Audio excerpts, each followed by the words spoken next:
پاکستان ایک اسلامی اسٹیٹ ہے۔ شریعت تو یہاں تک کہتی ہے کہ ریاست اسلامی ہو اور خود چاند نہ بھی دیکھو تو سرکاری رویت کے اعلان پہ روزہ رکھ لو اور سرکاری رویت کے اعلان پر ہی عید کر لو۔ ایسے میں وہ کون ہے جو اسلامی ریاست کی اسلامی فوج کو نشانہ بنا کر اس کو سو کالڈ جہاد کا نام دیتے ہیں؟ مہنگائی، بد امنی، بے روزگاری، نسلی امتیاز، لسانی تصادم اور معاشی تنگی اور بہت سے دیگر مسائل جو پوری دنیا میں ہوتے ہیں سو یہاں پاکستان میں بھی ہیں، تو کوئی انہونی نہیں۔ لیکن آج کا بڑا مسئلہ ہے یہ نام نہاد جہاد۔ دو ٹوک یہ کہ شہریوں کو خود دیکھنا ہوگا، جو سکھا رہا ہے، بتا رہا ہے یا پڑھا رہا ہے وہ کون ہے، اور جو بھیجا نامی چیز اللہ نے عطا کی ہے وہ کیا کہتی ہے۔ پاکستان کا قانون اور آئین اللہ تعالیٰ کی وحدانیت اور اقتدار اعلیٰ کا حامی ہے۔ پاکستان فوج ایک مکمل اسلامی سوسائٹی کا آئینہ اس لیے ہے کیونکہ اس کی اکثریت مسلم ہے، سب کلمہ گو ہیں اور مسلمان ہونے پر فخر بھی کرتے ہیں۔ ایسے میں اسی ملک کے کچھ شہریوں کو جہاد کے نام پہ ورغلانا، بہکانا، ایک اسلامی ملک کی حدود میں اس کی ہی سرکاری فوج کو نشانہ بنانا اور تمام ہی فقہوں کے علماء کے فتووں کو نہ ماننا ایک بہت بڑا ناسور ہے۔ سال 2023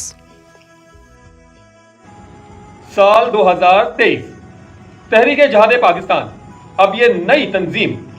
اپنی مکمل شرانگیزی اور شیطانی طاقت کے ساتھ پاکستان کی مسلح افواج اور عام پاکستانیوں پہ حملوں میں ملوث ہے اور حالیہ تمامی دہشت گردی کی کارروائیوں میں اس نے ذمہ داری بھی قبول کی ہے۔ لیکن سب سے پہلی بات یہ سمجھنا ہوگی کہ یہ سراسر دھوکہ ہے، جہاد نہیں، کیونکہ ناجائز قتل عام اللہ تعالیٰ کے فرمان سے بالکل مختلف اور دور ہے۔ اللہ تعالیٰ امن کی بات کرتا ہے اور وہ آیات جس میں جہاد کے حوالے سے بات کی گئی ان کی تشریحات کو بھی مختلف انداز سے آج کے زمانے میں پیش کرنے والا مولوی فساد سے زیادہ اور کچھ نہیں کر رہا، کیونکہ معاملہ صاف ہے۔ تشریحات اور ترجیحات کو سامنے رکھنا ہوگا اور تفسیر کو چھوڑ کر آپ کسی بھی معاملے پر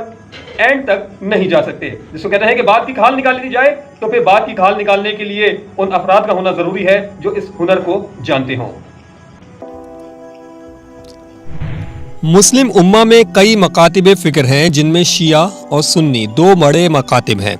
اہل سنت میں چند شرعی مسائل پہ اختلاف کی بنا پر بریلوی، دیوبند اور اہل حدیث تین بڑے مکتب ہیں، اور ان تمام مکاتب کے علماء اس بات پر متفق ہیں کہ زمانہ نبوت میں جب آپ صلی اللہ علیہ وآلہ وسلم پر کسی آیت کا نزول ہوتا تو ان اوقات کے حالات و واقعات الگ الگ ہوتے۔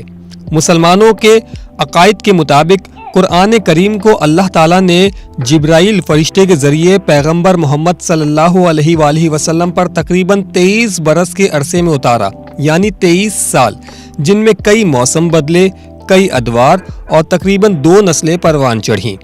نزول قرآن کی مکمل مایات یعنی ہر دور پر اس پرٹیکولر وقت کا اپنا ایک بیک گراؤنڈ تھا، اور اسی لیے آج 1400 سال بعد ایک عام آدمی کو قرآن سمجھنے کے لیے تفسیر کی مدد لینا ہوگی، اور اسی لیے تفسیر کو خاص اہمیت حاصل ہے اور اس بات کو سمجھنا بھی بہت زیادہ ضروری ہے۔ مثال کے طور پر آپ ایک سمپل میتھمیٹکس کی بک لے لیں اور کوئی بھی ایکسرسائز کا صفحہ کھول لیں، لیکن جب تک پہلے سے موجود کسی استاد کا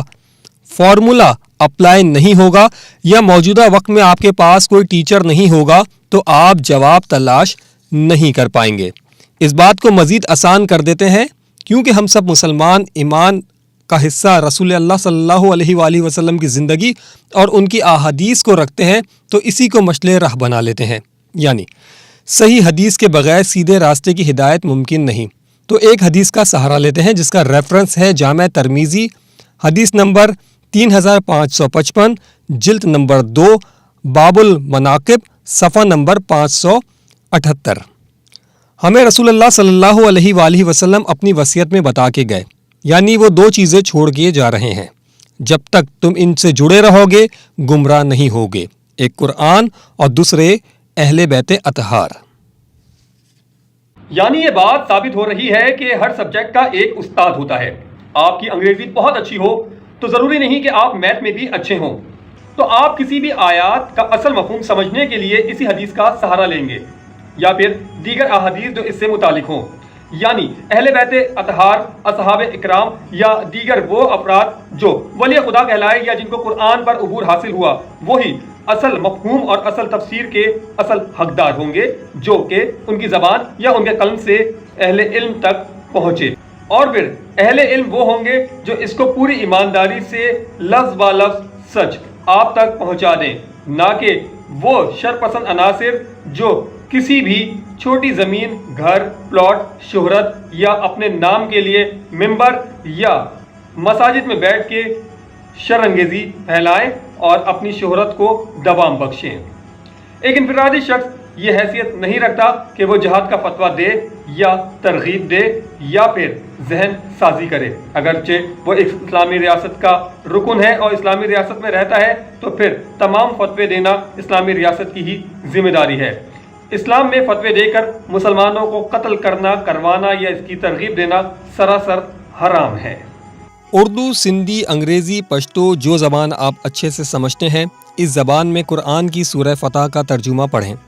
اللہ تعالیٰ نے اپنے رسول کو صلح حدیبیہ کا حکم اس لیے دیا تاکہ مسلمانوں کے لشکر کے مکہ داخل ہونے کے دوران کوئی لڑائی نہ چھڑ جائے، اور اگر لڑائی ہو جاتی تو مکہ میں موجود وہ افراد جو معصوم تھے ان کے بھی مارے جانے کا خدشہ موجود تھا۔ یعنی اللہ یہ نہیں چاہتا تھا کہ کسی بے گناہ یا معصوم شہری کا قتل ہو، تو پھر ایک اسلامی معاشرے میں جہاد کے نام پہ عام شہریوں کو مارنا، جبکہ وہ خود بھی مسلمان ہو، یا سیکیورٹی اہلکاروں کو مار کے ان کے مسلمان اہل خانہ کو تکلیف پہنچانا، کون سا جہاد کہلاتا ہے؟ اب یہ عمل جائز ہوگا یا ناجائز؟ مثال کے طور پہ ایک ہے اسرائیل، ایک ہے بھارتی انتہا پسند ہندو مائنڈ سیٹ۔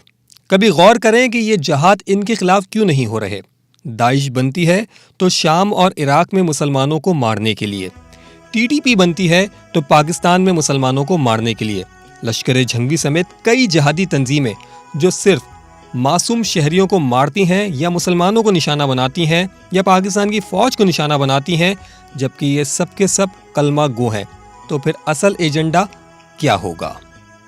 آخر میں پیغام بہت مختصر ہے۔ پاکستان اس وقت گہری سازشوں کی زد پر ہے۔ اگر ایک بھی پاکستانی نوجوان اس وقت مذہب یا فرقے کی آڑ میں کسی نام نہاد پیشہ ور مولوی، ملا، ذاکر یا خطیب سے جہاد کی ترغیب لے رہا ہے تو اسے پہلے یہ سوچنا ہوگا کہ قرآن کریم کی جن آیات میں جہاد کا حکم دیا جا رہا ہے وہ کس کے خلاف اور کس وقت میں نازل ہوئی، اس کے پیچھے کیا مکمل بیک گراؤنڈ تھا، اور قرآن کے لیے تفسیر پڑھنا اس کے لیے زیادہ ضروری ہے یا پھر اس مائنڈ سیٹ کے مولوی کی من گھڑت کہانیوں پہ یقین کرنا